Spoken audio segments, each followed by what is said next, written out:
This is work done when I was at Porto with Hangyu Chen, Yang, Mohammad Zaid Zaz, and Shobhajit Majumdar. These are a couple of papers on which the talk is based. So, by way of introduction, I just wanted to make a couple of comments. I think like Sven and all, it's been covered quite a bit in the previous talks. But essentially, like one question that might interest a physicist is that a physicist like me who's doing machine learning for the first time when I started this project was that when a neural network looks at a system, what can it see when it looks at a data set? And of course, as physicists, the first question we would like to ask is, can it recognize the symmetries of that data set? And it's not, I mean, these are not just our private fantasies. There's a good reason for doing it. Uh, because again, as when discussed, systems with symmetry are typically better understood by us. So they have conserved quantities associated with them. There are invariants, then observables are constrained. The way the system can evolve is also constrained. So in a sense, they are kind of ideal testing grounds to systematically extract what neural network is learning. And a zeroth order question, which has a trivial answer, yes, otherwise, what's the reason of giving these talks, is that can a neural network even recognize symmetry in data? And in this talk, what I would like to talk about is to give you a sense of some ML tools to, first of all, identify symmetry via the consequences of the symmetry, um, to initiate a computational framework for working with formalisms that describe symmetry, Lie algebras. And curiously, it turns out that very, very basic tools are actually quite promising. Um, a single layer neural network, which is maybe got like about 50 odd neurons, is very good at achieving greater than 95% accuracy in most of these on most of these tasks. That's why I don't think I have the neural networks out here. They're there in the paper, but yeah, they're not very big. um, and curiously also, they are able to extract very fine-grained imprints of symmetry. And okay, what do I mean by that? I'd like to tell you about it when we talk about the 4-point functions. And again, the results are also interpretable using PCA. Um, and also remarkably, they exceed human performance easily. Why I say remarkably is that if you think of these as computer vision tasks, then usually neural networks struggle to come up to human level performance. But here we have tiny neural networks, which is just like the most basic thing that you could write down, and they're already beating human performance quite handily. So let me give you an overview of the talk. So first, I'd like to tell you a little bit about recognizing discrete symmetries and functions. Then we move on to conformal field theory and some questions about conformal field theory, such as recognizing scale and conformal invariance, as well as what can you learn about 4-point functions of conformally invariant theories. And then and then I'll tell you about, so all that was the content of the first paper. And then I'll tell you about some computations involving the algebras and their representations. And then we stop. Um, yeah, so the main point of the first section is that these two pictures are not the same. So what looks like a point cloud to you, I've drawn a kind of a grid to help you believe me, is that this is an even function which is symmetric about this axis, and this is an odd function. So although it looks like a completely random point cloud, it does have specific symmetries. And in fact, even a single neuron, a sigmoid activated neuron, can distinguish between them to about to 100% accuracy in about 3 epochs of training. So, and actually, um, you could do a more sophisticated example, which is to look at 3D point clouds that have a plane reflection symmetry, an antipodal reflection symmetry, and basically a null symmetry kind of spoil things. And then even then, it turns out that the neural network is quite easily able to train to about 100% accuracy in about 10 epochs. So having done that, let me tell you a little bit about conformal field theory, since I guess people are from different backgrounds and it never hurts to have a kind of a review. Um, so if you think of d-dimensional Euclidean space with the standard inner product, and consider the following symmetry transformations, the first being translations and rotations, the second being scaling, where you scale all the coordinates by a particular amount, um, and the third being inversions, where you invert the coordinates essentially. Um, so a theory invariant under the first two of these transformations is supposed to have scale invariance, and a theory invariant under all three of these is supposed to have conformal invariance. And again, so as we know, conformal field theories, that is quantum field theories that have conformal invariance, the formalism to describe systems that range from quantum gravity in the form of the ADS-CFT correspondence to boiling water at a finely tuned pressure. Um, right. So the next question is that, okay, those are conformal field theories. They look a little bizarre, but they're not so bizarre. They turn up here, there, and everywhere. But why would anyone want to machine learn them? So again, so let me give you a couple of comments about why that might be. So CFTs have a lot of structure, and in principle, they're solvable if you work hard enough. And at least I wouldn't want to stick my neck out that far, but at least it's fair to say that if you have a theory that has conformal invariance, you do have a slightly or significantly larger arsenal of tools at your disposal than a theory without. And despite this abundance of structure, as we kind of talked about for a second, they are actually ubiquitous. So you have essentially a system, you have a family of systems that have a lot of structure, and you have a lot of examples. So that's always, so when we hear that, okay, there's a lot of structure, some of it is obvious, some of it non-obvious, what are the consequences of it, and we have a lot of examples, or potentially we are in a position to get a lot of examples, you might always think, okay, let's try to ML this problem and see what we get. Um, and so the couple of problems that I'd be talking about uh, are first of all the idea of whether you can recognize conformal invariance using neural networks, and um, so the specific question that I'd be talking about is to distinguish scale invariance from conformal invariance. And the second being that if you are given a conformal field theory, what can a neural network learn about it? So for example, so what I'd be telling you about is how to learn what is called the conformal block expansion of 4-point functions. And if you don't know what a conformal block expansion is, it is very analogous to Fourier expansion of periodic functions, which I'll also be telling you about.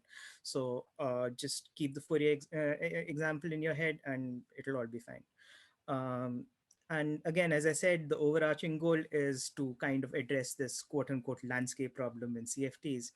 And I use the words with some amount of thought, because I think one of the really big successes in using ML in physics is to address questions stemming from the landscape problem. Um, Right. So scale versus conformal invariance. What we did was slightly different from most ideas of symmetry, where you show the neural network pictures of configurations. We decided to work with correlation functions. So if we think of operators that have in a scale invariant theory, and we look at the following 3-point correlator. So these are operators that have that scale in a certain way, but they don't have any spin. Then it turns out that if you only have scale invariance, then this correlation function is basically a sum of some terms indexed by A, B, and C. And the only constraint on A, B, and C is that they are positive and sum up to delta 1 plus delta 2 plus delta 3. Now, it turns out that if you have conformal invariance, which is basically including inversions as well, then the constraints become much stricter and A, B, and C become completely fixed. So this is basically the difference between a scale invariant function and a conformal invariant function. So right, so here's the data set. You have two symmetries. One is scale invariance, the other is conformal invariance, and we feed in about a set of a point cloud consisting of 100 points of the three separations x1 2, x2 3, and x3 1, as well as the 2-point functions and the 3-point functions. Sorry, what is happening? Um, and then we trained on about 10,000 instances of these data. The data set was perfectly balanced because we invented it. So there were no problems. And it turned out that we get, on the test set, we got about 99% accuracy. And these are the training curves.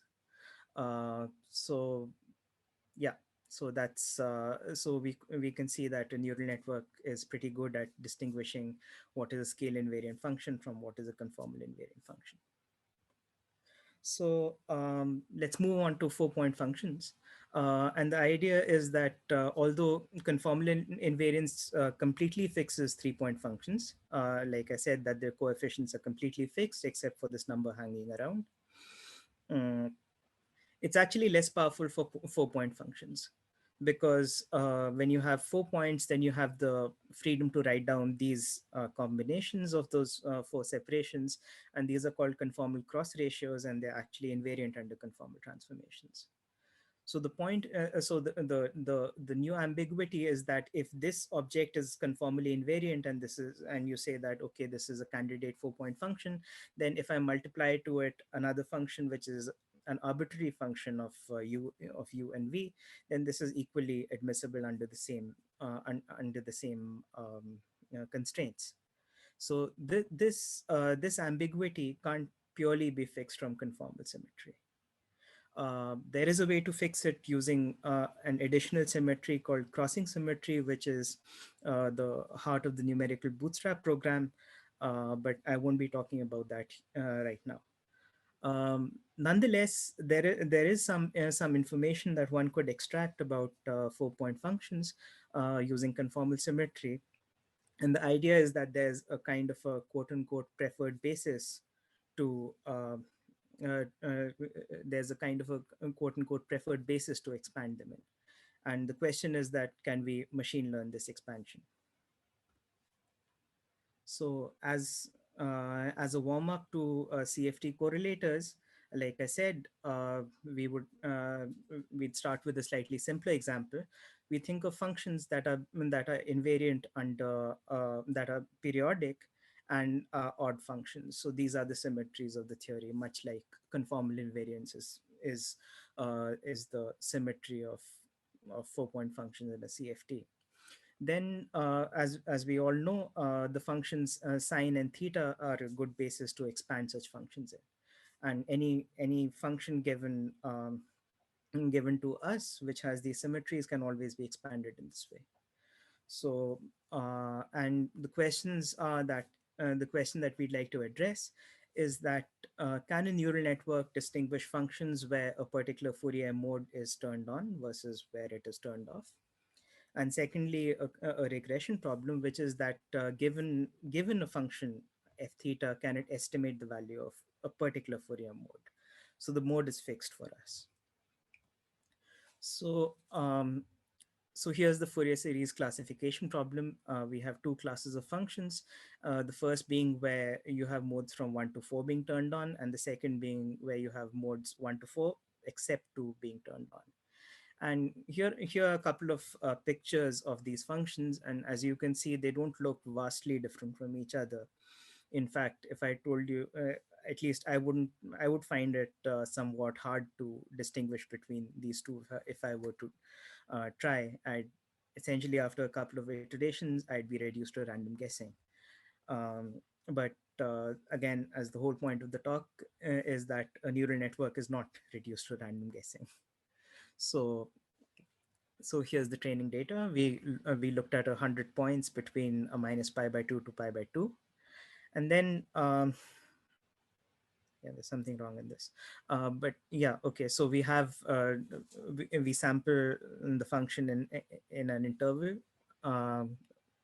and we have about 100,000 functions here and 100,000 functions with the mode turned off. And here's what it looks like. So we see that the neural network again trains to fairly high accuracy, and the classifier which we ran on about 2,000 other test functions, we got this confusion matrix. So all in all, it's not a bad job for something that looks so similar. So one question is that when the functions look so similar, why is it that a neural network can recognize them so easily? And so this leads us to kind of imagine that maybe the data sets are actually intrinsically different, and more interestingly, maybe we can even visualize the difference. So let's look at this n tuple of points. Again, this is wrong. This should be an n tuple of points between minus pi by 2 to pi by 2. Then f then the function f applied on x is also an n tuple. So so the idea is that every such function can be thought of as a point in an n-dimensional space. And using PCA, we could try to project down to 2 dimensions and see what we get. So it's pretty cute. You get these two nicely separated point clouds. These are the functions without the A2 mode. These are the functions with the A2 mode. So you can see that they actually separate very clearly into two classes. So again, you could you could try the regression problem as well. It's pretty similar. The neural network is also the same. You don't. It's essentially you just drop in the regression problem instead of the classification into the same network. And so this is a plot of actual A2 values versus predicted values for 200 functions. Um, if in a perfect world, we'd be living exactly on the line y is equal to x, which I have drawn for you, but you can't see it because the points all live on it. And the R squared value that we get is pretty decent. Right. So with those inputs, let's look at the conformal block expansion. And the idea is the same. We have a 4-point function. Instead of having periodicity as a symmetry of the problem, we have conformal symmetry. And as I said, there's a function which is purely a function of the cross ratios. So this is a 1D CFT, a CFT in one dimension only. So it has the form of the conformal block expansion is somewhat simpler. Again, as I said, so these functions ZH2F1, these are the conformal blocks, and in general, CH and the set of dimensions H are not arbitrary; they are fixed by something called crossing symmetry. But we won't be doing that. We'll be essentially we'll be fixing H by hand and leaving CH to be randomly sampled. So again, here are the two sets of functions. So sorry, this shouldn't be 4, this should be 10. So we have so we choose the values of H, which could in principle be real numbers. We choose them to be integers. But other than that, we don't make any other assumptions. So we have these two classes of functions. And again, you can see that whatever distinguishability there was on site between the two classes in the Fourier expansion, well, it's even worse for the conformal blocks. So, but at the same time, essentially, we use the same neural network to train, and we get pretty good accuracy on the test set. So you can see that the confusion matrix is mostly diagonal. And again, so we have the analogous conformal block regression problem, and again, the same problem is that we have actual values of C2 versus predicted values for 200 functions, and again, we do quite nicely. We obtain an R square value of 0.9988. So this kind of motivates us to ask a very similar question, that can PCA help us understand what is happening? And indeed, this is what happens here as well. Though the separation is not as clean as before, we do see that the point clouds separate out very clearly. So here's the first set of conclusions. And a kind of natural stopping point, which is basically, let's look at what all we've done so far, and I'll tell you a little bit about things that uh, I didn't have I didn't have time to show you. Um, so first of all, we analyzed how neural networks identify various symmetries. So these range from discrete symmetries, which are very simple, like distinguishing between even and odd functions, and between scale and conformal, and to more complicated cases like scale and conformal invariance.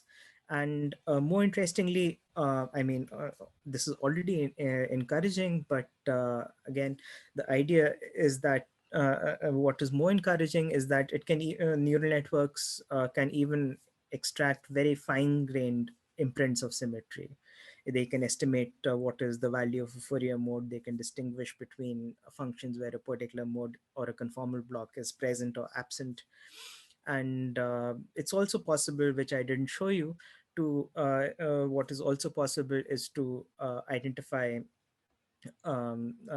crossing symmetry in correlators. So you could think of having functions that are crossing symmetric, um, and distinguish them against a cloud of functions that are not. And a neural network is fairly accurate. It tends to about 99% accuracy on the test set to distinguish between these two classes.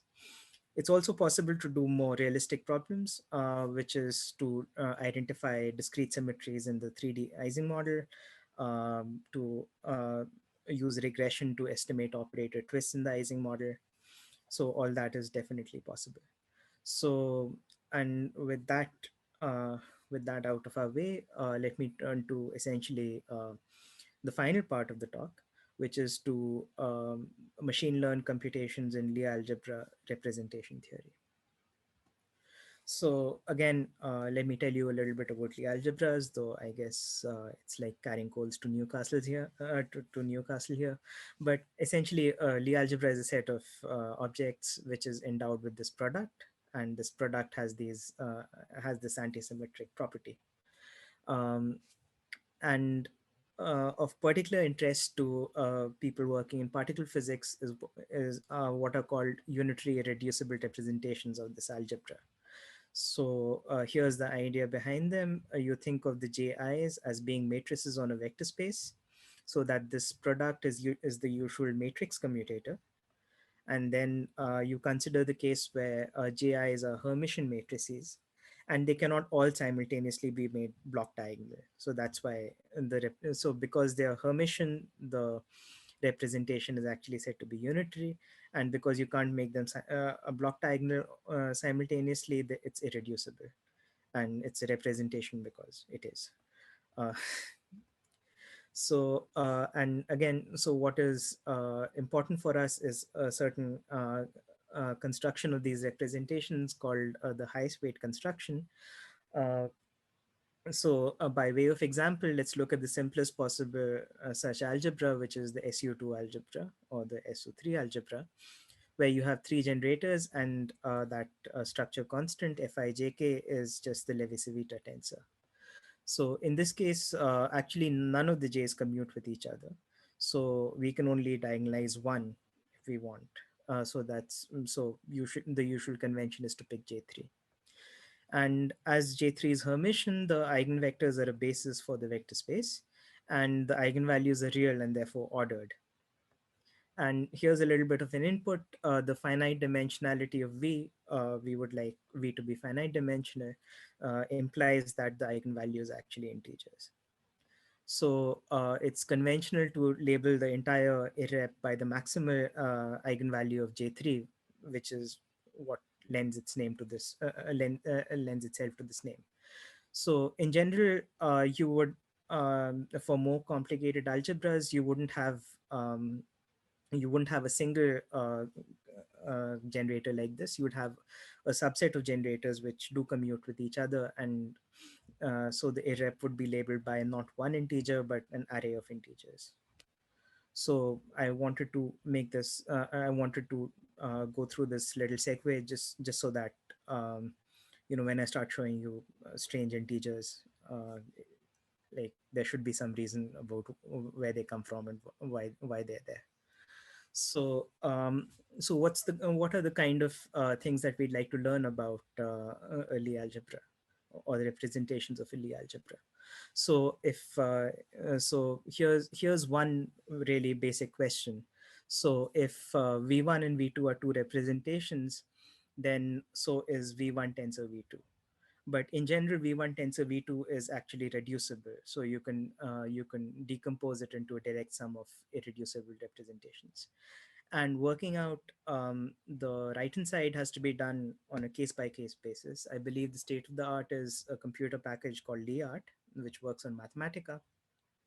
So either you do it by hand, or you look up a review like Slansky, or you fire up Mathematica and you just ask it to do this decomposition for you. And the other thing is that although, like I said, there are no obvious, and there's a well-defined algorithm, there are no obvious patterns. So again, so this is essentially like in spirit very similar to the original even odd classification. There's a well-defined algorithm to find out what an even function is and distinguish it from an odd function, and vice versa. But when you look at plots of these functions generated as point clouds, there are no obvious patterns. So by way of example, let's look at these two tensor products. So just by looking at this, if I were to tell you that the first tensor product will have three terms on on the right hand side, and the second one will have five, um, probably, at least if somebody were to tell me that, my reaction would be that, okay, if you say so. uh, an interesting problem could be, just as a first step to machine learning the decomposition itself, is to just estimate the number of terms that appear on the right hand side. So this we call the length of the decomposition. So so here's the data set. So for definiteness, we think of the AM algebras where m is 1 to 8, and the highest weight vectors are a tuple of integers of m integers, which are positive semi-definite, and we'll embed all of them into an 8-dimensional vector by right padding with -1. And for practicality, we had to cut off the computation somewhere, so we chose v such that the dimension of the representation was less than 10,000, and then we computed the decomposition length using LeArt. So let's look at some of the statistics. So we see that the distribution of lengths is heavily skewed, and also the lengths can be quite long, so in excess of 800, for example. Um, and so this is not a super nice this kind of a data set is not super nice, but what we could actually do is try to bin the data to at least provide an estimate of the length. So this was purely the binning was chosen purely to get as balanced a data set as possible. And so if you're interested, these are the length classes that we looked at. Right. So again, we looked at a pretty modest neural network. I think it had maybe one hidden layer, and it trained over about 200 epochs in under 3 minutes. And we actually got a phi coefficient of 0.917, but I never understand these numbers. For me, I usually prefer to look at the confusion matrix, and the confusion matrix, you can see, is mostly diagonal. The bulk and the largest numbers are along the diagonal. There are few numbers which are misclassifications, but those numbers are, first of all, relatively small, and also into adjacent categories. So it could very well be that there's a neural and there's a representation which has, say, length 24, and it got classified into 25 and higher. So all in all, it seems like things are happening the way we would like them to happen. And again, we can repeat similar experiments with other algebras. And I'm just going to tell you about a very simple experiment, which is an over-under classification. So where you look at the lengths of different, where you look at different groups, look at the lengths of the products, and just try to estimate whether the length is going to be over a certain number or under a certain number. And what that number is doesn't really matter too much, but in for the data that I'm showing you, it was about about it was the number at which like half the data are below that number and half the data are above. So again, we see that the training and validation accuracies for all the algebras are fairly consistent with the test accuracy, except for maybe this guy, the CMs. And the other thing that I should point out for you is that we trained on the low dimensional irreps, and we reserved the test set to be the high dimensional irreps. So in that sense, we have somewhat more confidence that it actually did learn how to do this calculation. So, and I think this is basically the last bit of information that I have for you. You could try the same experiment with branching rules. So for example, you could have, um, you could ask, you could look at all kinds of representations of SU5 and ask which of them contain bifundamentals of SU3 times SU2 times a U1 charge. So you have this data set of these four integers, and if so again it's so if you choose all of them to be zero, then the dimension of this representation is one, and if you choose all of them to be four, then this is the dimension of the representation. And actually the complexity of the calculation increases exponentially with the dimension of v. So for example, if I were to choose all four integers to be 10, then the full decomposition, at least we did a kind of regression analysis just for fun to see how long it would take. Apparently it would take 20 years. So by that time, one can reasonably expect that a collider has ruled out the model. So by then, so okay. But on the other hand, you could ask that, can you train a neural network to just look at the representation and try to guess whether your desired representation lies in the decomposition or not. So again, we trained on about 20% of this data and tested on the remaining 80%, and we got about 88% accuracy and 0.715 confidence. So this is essentially the last slide, a kind of an outlook. So we showed how neural networks are able to recognize symmetry in data sets, and this ranges from simple discrete symmetries to full-blown conformal symmetry. And relatively modest neural networks are able to recognize uh, these symmetries to high accuracy and confidence, and are able to do this in these kinds of computations for Lie algebra representations as well.